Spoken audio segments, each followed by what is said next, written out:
What's good? We back with the boxing clinic once again. We keeping the boxing movement alive. Shout out to the LDBC and the YTBC, but we keeping it moving. And I'm back on that BS again. Shout out to my boy over there at LBTA Boxing Talk, Ray. Show him some love. Facebook, YouTube. You know how we do it. But we talked about main events and Team Kovalev petitioning for the WBO title to be up for this fight, right?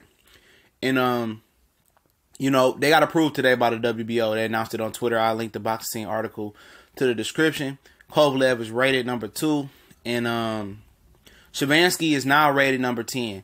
And I was telling people time and time again, these sanctionable bodies is full of BS. We talked about Crawford being rated number 1, mandatory, skipping over 15 other guys to fight Jeff Horn earlier today. And everybody, I didn't say it, but everybody been saying, oh, top rank in WBO, make side deals. Well, Shabranskyy was not rated in 175 pounds at the WBO. Nothing. You got Brodenhurst, who's taking on Demetrius Bivol for the WBA. Everybody else, you know, Marat, Anthony Yard, Better B, Marcus Brown, Sullivan Barrera, Kovalev, Goofits, the nail. You know, the champion is vacated because Andre Ward obviously retired. Nowhere in here do you see Shabranskyy now. Shabranskyy, I made a video on it talking about they was petitioning for it. Shabranskyy is only rated in the WBC. I think he's barely in the top 10, if that. He's not rated anywhere else. Since losing Sullivan Barrera, he has no major wins. You know what I'm saying? And all of a sudden, the WBO and main events has, you know, artificially ranked Shabranskyy to be in the top 10 to get this fight sanctioned for a title belt. How does a guy you know, automatically get rated at number 10 just now? You know, this guy ain't been rated for weeks at number 10 in the WBO. You see the corruption? You see the corruption? There's no way this fight should be sanctioned for a belt for WBO. Shabransky's not even in their top 15 until they just made the announcement today. They just ranked him at number 10. See why I don't like these sanctioned belt bodies, man? You had the WBC bagging a cheater and Luis Nery, who clearly cheated and talking about, we're going to get to the bottom of this.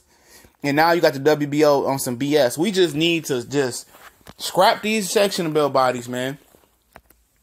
And we need one good belt. 2 good belts. Or alternative, 2 belts. You know. That's it. You know, these 4 sanctioned belt bodies always on some BS. And I talked about, and people never believe me, but I talked about it with Golovkin and Curtis Stevens. Curtis Stevens talked his way into a Golovkin fight. You know, Golovkin said, I ain't got nobody to fight. Lara called him out. Ward called him out. He had options. All of a sudden, he heard Curtis Stevenson chirping. A guy who had just returned back to boxing after a long hiatus, coming down from 168, getting beat by Anthony Durrell and Jesse Brinkley. Okay. Came back down to 160. Made a little debut on NBC versus Derek Finley. Shout out to him. That's my homie.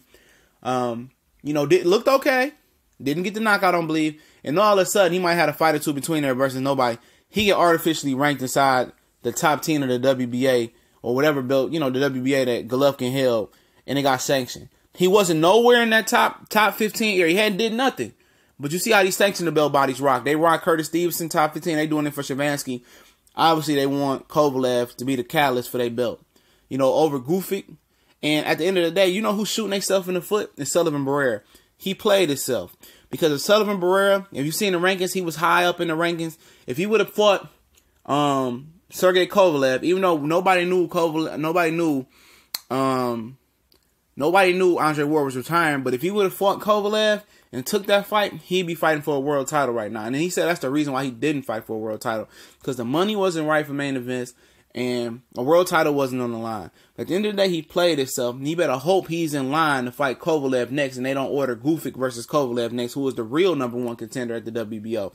Shabranskyy has no credit, no credence, no nothing to be fighting for this belt. He's not even ranked inside the top 15. How do you rank a guy automatically, jump him up to the top 10, who wasn't even in your top 15 automatically just because you want to get Kovalev a belt? You see, I don't even mess with these sanctioned belt bodies, man, to be real, man. That's bull crap.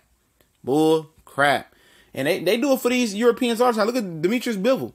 Skips over 10, 12, 13 contenders and get to fight a guy from Australia who's been knocked out before by Trenton Brodenhurst. How? How do they hand this guy the super belt? You know how? He should be fighting Barrera, and they playing Barrera, but Barrera played himself. But who knows? We gone.